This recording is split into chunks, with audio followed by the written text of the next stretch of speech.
What's up everyone? Welcome back to the channel.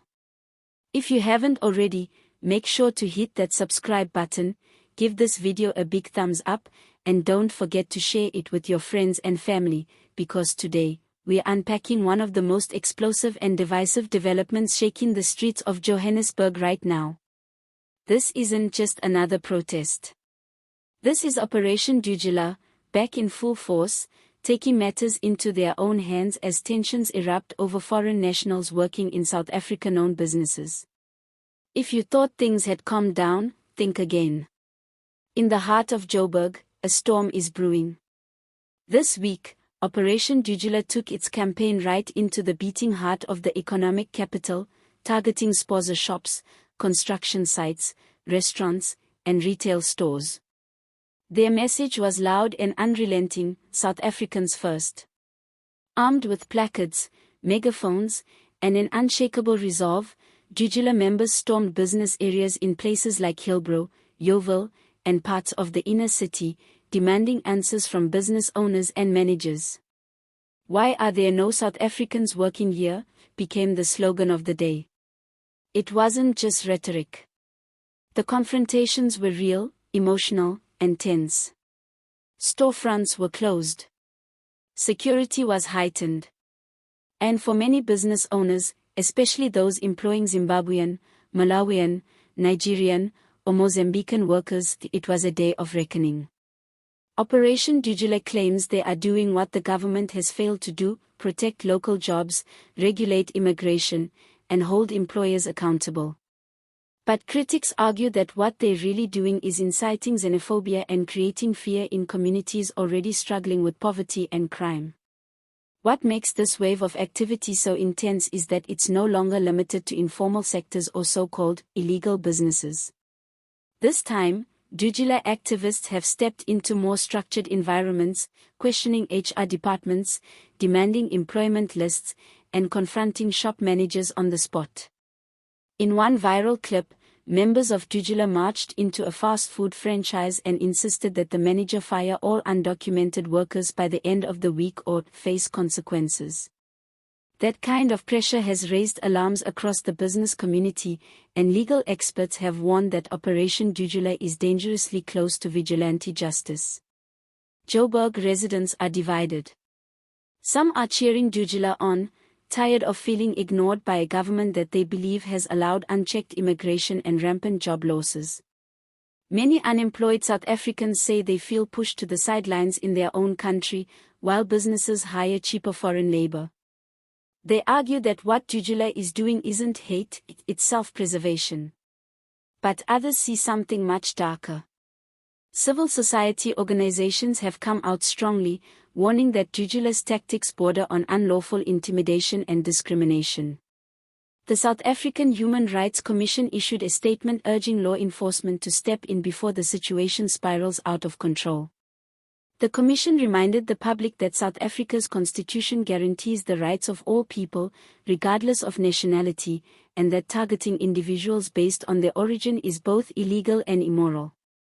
Yet Operation Dudula is undeterred. Leaders within the movement say they are simply filling a vacuum left by government inaction. "We are not violent," one Dudula member said. "We are just doing what our politicians are too scared to do: demand justice for our people." But the situation remains volatile. In some instances, physical altercations have broken out. Some business owners claim they were assaulted, and a handful of workers, both local and foreign, have reportedly been injured in scuffles. The Johannesburg Metropolitan Police Department has confirmed that they are monitoring the situation closely but insists that Dudula members have not obtained any official permits for many of their marches and inspections. This raises the question: why are they being allowed to continue? Critics are pointing fingers at political cowardice. Some believe that law enforcement is turning a blind eye because they sympathize with Dudula's objectives or fear political backlash. Others say the government simply doesn't have the manpower or strategy to contain grassroots uprisings that now have national traction. And it's not just Johannesburg feeling the heat. Similar scenes have unfolded in Soweto, Pretoria, Durban, and even parts of Cape Town. What started as a small local movement has now grown into a national crusade. The ANC government, already battling internal divisions and public distrust, finds itself caught between a rock and a hard place. If they crack down too hard on Dudula, they risk alienating the unemployed masses. If they do nothing, they could be seen as complicit in enabling vigilantism. President Cyril Ramaphosa has previously condemned xenophobia and made calls for unity, but his words are increasingly falling on deaf ears. Communities on the ground are fed up with speeches. They want action. And Dudula has capitalized on that growing frustration, framing themselves as defenders of the people in a corrupt and crumbling system. But where does this all lead? The stakes are high. If businesses begin mass firing of foreign workers out of fear, the economy could take a massive hit. If foreign nationals begin retaliating or protesting in return, we could see full-scale street clashes. If government continues to sit on the fence, they risk losing even more credibility in the eyes of the people. South Africa has walked this road before.